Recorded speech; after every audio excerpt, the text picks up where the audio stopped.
श्री गणेशाय नमः। इससे पहले के अध्याय में आपने सुना कि परशुराम जी के पिता की मृत्यु के बाद वे पृथ्वी को 21 बार भूप्रहित कर देना चाहते थे। तब ब्रह्मा जी उन्हें भगवान शिव के पास जाने का सुझाव देते हैं। तो आज सुनिए पौष मास महत्म में उससे आगे का वृत्तांत। भगवान श्री नारायण मुनि कहते हैं, हे नारद, तदंतर परशुराम जी ने ब्रह्मा जी की बात सुनकर उन जगतगुरु को प्रणाम किया और उनसे वरदान पाकर वे सफल मनोरथ होकर शिवलोक को चल दिए। वायु के आधार पर टिका हुआ वह मनोहर लोक 1,00,000 योजन ऊंचा और ब्रह्मलोक से विलक्षण है। उसका वर्णन करना अत्यंत कठिन है।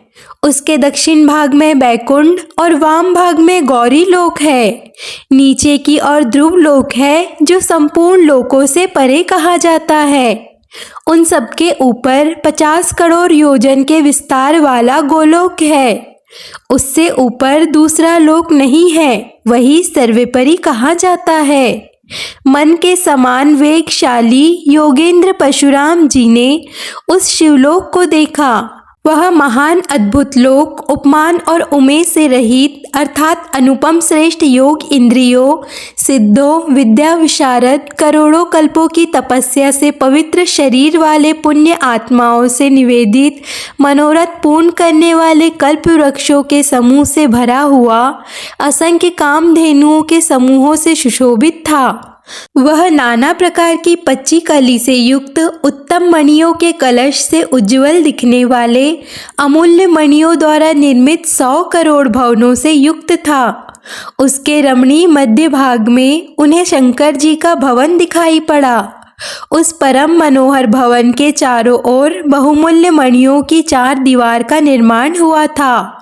वह इतना ऊंचा था कि आकाश का स्पर्श कर रहा था। उसका रंग दूध और जल के समान उज्जवल था। उसमें 16 दरवाजे थे और वह सैकड़ों ऐसे मंदिरों से सुशोभित था जो अमूल्य रत्नों द्वारा निर्मित और रत्नों की सीढ़ियों से विभूषित थे। नाना प्रकार के चित्रों से चित्रित होने के कारण वह अत्यंत सुहावना लग रहा था। उसके द्वार पर 2 भयंकर द्वारपाल नियुक्त थे, जिन्हें परशुराम जी ने देखा। उनकी आकृति बड़ी विडौली थी, दांत और मुख बड़े विकराल थे। 3 बड़े बड़े नेत्र थे, जिनमें कुछ पीलिमा और लालिमा छाई हुई थी। वे जले हुए पर्वत के समान काले और महान बल पराक्रम से संपन्न थे। शरीर उत्तम बाघंबर और विभूति से विभूषित थे। त्रिशूल और पटीस धारण किए हुए थे। वे दोनों ब्रह्म तेज से प्रकाशित हो रहे थे। उन्हें देखकर परशुराम जी का मन भयग्रस्त हो गया। फिर भी वे डरते डरते कुछ कहने को तत्पर हुए। फिर उन्होंने विनीत होकर बड़ी विनम्रता के साथ उन दोनों महाबली द्वारपालों के सामने अपना सारा वृत्तांत कह सुनाया।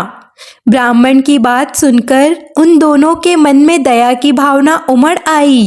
तब उन श्रेष्ठ अनुचर ने दूत द्वारा महात्मा शंकर जी की आज्ञा लेकर परशुराम जी को भीतर प्रवेश करने का आदेश दे दिया।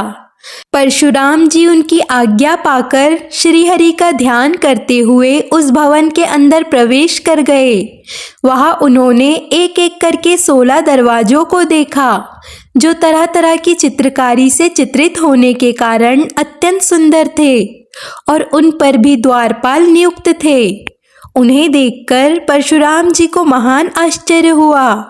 आगे बढ़ने पर उन्हें शंकर जी की सभा दिखाई पड़ी, जो बहुत से सिद्धों गणों से व्याप्त महर्षि द्वारा सेवित और पारिजात पुष्पों की गंध से युक्त वायु द्वारा सुवासित थी। उस सभा में उन्होंने देवेश्वर शंकर जी के दर्शन किए। वे रत्नाभरणों से सुसज्जित होकर रत्न सिंहासन पर विराजमान थे। उनके मस्तक पर चंद्रमा सुशोभित हो रहा था। वे बाघंबर पहने और त्रिशूल और पत्तीश धारण किए हुए थे। उनका शरीर विभूति से सुशोभित था। वे सर्प का यज्ञोपवीत पहने थे और महान कल्याण स्वरूप कल्याण करने वाले कल्याण के कारण पूर्ण का काम और करोड़ों सूर्य के समान प्रभावशाली थे। उनका मुख प्रसन्न था जिस पर मंद मंद मुस्कान की अद्भुत छटा बिखर रही थी। वे भक्तों पर अनुग्रह करने के लिए अधीर हो रहे थे। वे सनातन ज्योति स्वरूप लोकों के लिए अनुग्रह करने के लिए मूर्त रूप जटाधारी सती की हड्डियों से सुशोभित तपस्याओं के फल देने वाले और संपूर्ण संपदाओं के दाता थे। उनका वर्ण शुद्ध स्फटिक के समान उज्जवल था। उनके पंचमुख और 3 नेत्र थे। वे तत्व मुद्रा द्वारा शिष्यों को गुही ब्रह्मा का उपदेश कर रहे थे। योगेंद्र उनकी स्तुति में और बड़े बड़े सिद्ध उनकी सेवा में नियुक्त थे।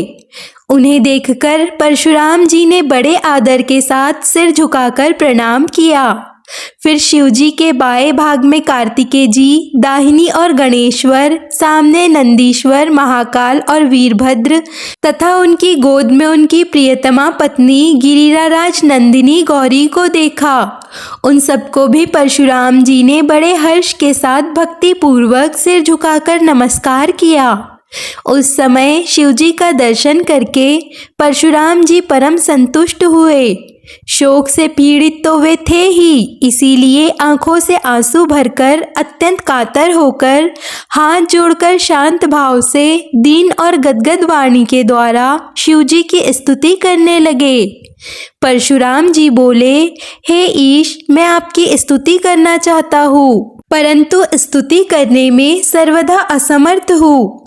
आप अक्षर और अक्षर के कारण तथा इच्छा रहित है, तब मैं आपकी क्या स्तुति करूं? प्रभु, मैं तो मंद बुद्धि हूँ, मुझ में शब्दों की योजना करने का ज्ञान तो नहीं है और चला हूँ देवेश्वर की स्तुति करने।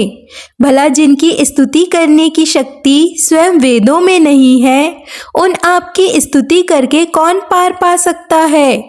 आप मन, बुद्धि और वाणी के अगोचर, सार से भी सार रूप, परात्पर ज्ञान और बुद्धि से असाध्य आदि, मध्य और अंत से हीन तथा अविनाशी विश्व पर शासन करने वाले, तंत्र रहित, तंत्र के कारण ध्यान द्वारा असाध्य साधन करने में अत्यंत सुगम और दया के सागर है। हे दीन बंधो, मैं अत्यंत दीन हूँ। हे करुणा सिंधो, मेरी रक्षा कीजिए। आज मेरा जन्म सफल और जीवन सुजीवन हो गया है, क्योंकि भक्तगण जिन्हें स्वप्न में भी नहीं देख पाते, उन्हीं को इस समय मैं प्रत्यक्ष देख पा रहा हूँ।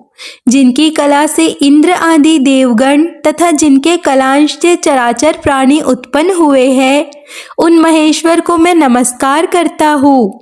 जो सूर्य, चंद्रमा, अग्नि, जल और वायु के रूप में विराजमान है, उन महेश्वर को मैं अभिवादन करता हूँ। जो स्त्री रूप, नपुंसक रूप और पुरुष रूप धारण करके जगत का विस्तार करते हैं, जो सबके आधार और सर्व स्वरूप है, उन महेश्वर को मैं नमस्कार करता हूँ। हिमालय कन्या देवी पार्वती ने कठोर तपस्या करके जिन्हें प्राप्त किया है, दीर्घ तपस्या के द्वारा भी जिनको प्राप्त करना अत्यंत दुर्लभ है, उन महेश्वर को मैं नमस्कार करता हूँ। जो सबके लिए कल्प वृक्ष रूप है और अभिलाषा से भी अधिक फल प्रदान करते हैं, जो बहुत शीघ्र प्रसन्न हो जाते हैं और जो भक्तों के बंधु है, उन महेश्वर को मैं नमस्कार करता हूँ। जो लीला पूर्वक क्षण भर में अनंत विश्व सृष्टों का संहार करने वाले उन भयंकर रूपधारी महेश्वर को मेरा प्रणाम है। जो काल रूप, काल के कारण और काल से उत्पन्न होने वाले हैं, और जो अजन्मा और बारंबार जन्म धारण करने वाले आदि सब कुछ है, उन महेश्वर को मैं नमस्कार करता हूँ। ऐसा कहकर भृगुवंशी परशुराम शंकर जी के चरण कमलों में पड़ गए। तब शिवजी ने परम प्रसन्न होकर उन्हें शुभ आशीर्वाद दिया।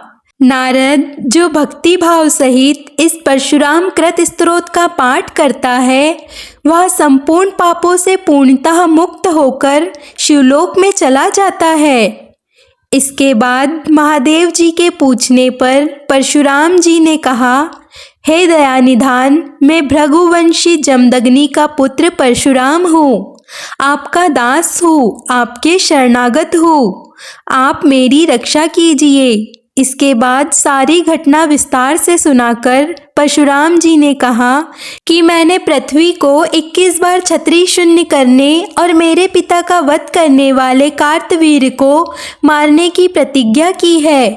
प्रभु, आप मेरी प्रतिज्ञा को पूर्ण कीजिए। इस बात को सुनते ही भगवती पार्वती और भद्रकाली ने क्रुद्ध होकर परशुराम जी की भत्सना की। तब परशुराम जी भगवती गौरी और कालिका के क्रोध भरे वचन सुनकर उच्च स्वर से रोने लगे और अपने प्राणों का त्याग करने के लिए तैयार हो गए। तब दया सागर भक्त अनुग्रहकारी प्रभु महादेव ने ब्राह्मण बालक को रोते हुए देखकर स्नेह चित्त से आनंद विनय पूर्ण वचनों के द्वारा गौरी और कालिका का क्रोध शांत कर दिया और उन दोनों की तथा अन्य सभी की अनुमति लेकर परशुराम जी से कहना आरंभ किया। शंकर जी ने कहा, हे वत्स, आज से तुम मेरे लिए एक श्रेष्ठ पुत्र के समान हो। इसीलिए मैं तुम्हें एक ऐसा गुह मंत्र प्रदान करूंगा जो त्रिलोकी में अत्यंत दुर्लभ है। इसी प्रकार एक ऐसा परम अद्भुत कवच बतलाऊंगा जिसे धारण करके तुम मेरी कृपा से अनायास ही कार्तवीर्य का वध कर डालोगे। विप्रवर, तुम 21 बार पृथ्वी को भूपालों से शून्य भी कर दोगे और सारे जगत में तुम्हारी कीर्ति भी व्याप्त हो जाएगी। इसमें संशय नहीं है। नारद, ऐसा कहकर शंकर जी ने परशुराम को परम दुर्लभ मंत्र और त्रिलोक विजय नामक परम अद्भुत कवच प्रदान किया। फिर स्तोत्र पूजा का विधान, पुरुष चरण पूर्वक मंत्र सिद्धि का अनुष्ठान, नियम का ठीक ठीक क्रम, सिद्धि स्थान और काल की संख्या आदि बतलाई। उसी समय उन्हें संपूर्ण वेद वेदांग भी पढ़ा दिए।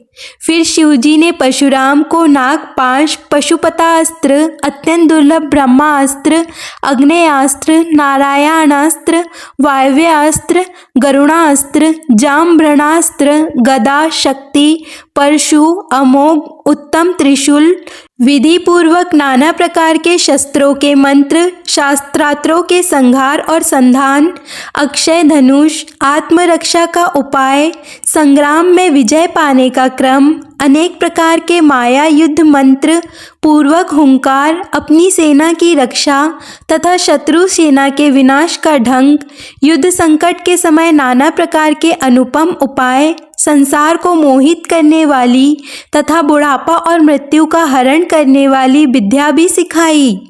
परशुराम जी ने चिरकाल तक गुरुकुल में ठहरकर संपूर्ण विद्याओं को सीखा। फिर तीर्थ में जाकर मंत्र सिद्धि प्राप्त की। इसके बाद शिवजी आदि को प्रणाम करके वे वापस आश्रम को लौट आए। नारद जी ने पूछा, भगवान, अब मेरी यह सुनने की इच्छा है कि भगवान शंकर ने दयावश परशुराम जी को कौन सा मंत्र, कौन सा स्तोत्र, कौन सा कवच दिया था। उस मंत्र के आराध्य देवता कौन है, कवच धारण करने का क्या फल है और स्तोत्र पाठ से किस फल की प्राप्ति होती है, वह सब भी आप मुझे बतलाइए। तब श्री नारायण जी ने नारद जी से जो वर्णन किया उसका वृत्तांत आप सभी अगले अध्याय में जरूर सुने। वीडियो को अंत तक देखने के लिए धन्यवाद। आज की कथा आपको पसंद आई हो तो लाइक कमेंट ज़रूर करें। जय श्री कृष्णा।